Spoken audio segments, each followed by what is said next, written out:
Ով իմ Տեր Աստված, քո վրա է իմ հույսը, փրկիր ինձ բոլոր հալածողներից ու ազատիր ինձ, չլինի թե իմ անձը հափշտակի առյուծի պես ու հոշոտի եւ ազատող չլինի։ Ով իմ Տեր Աստված, եթե արել եմ այս բանը, եթե իմ ձեռքերում անիրավություն կա, եթե չարությամբ եմ հատուցել ինձ հետ խաղաղությամբ ապրողին, ապա թող թշնամին հալածի իմ անձը եւ հասնի ինձ ու երկրի վրա կոխրտի իմ կյանքը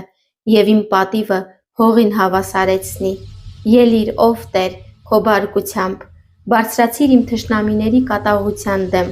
հանուն ինձ արթնացիր քո սահմանած դատաստանի համար։ Այդպես ժողովրդի հավաքը շրջապատելու է քեզ, հանուն նրանց վերադարձիր բարձրունքներում։ Տերը պիտի դադի ժողովրդին, դադիր ինձ, ով Տեր, ըստ իմ արդարության ու իմ մեջ եղած անմեղության։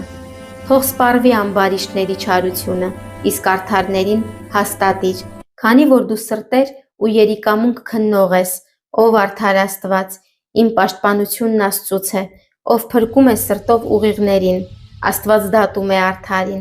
Ու Աստված ամեն օր բարկացած է մեղավորի վրա,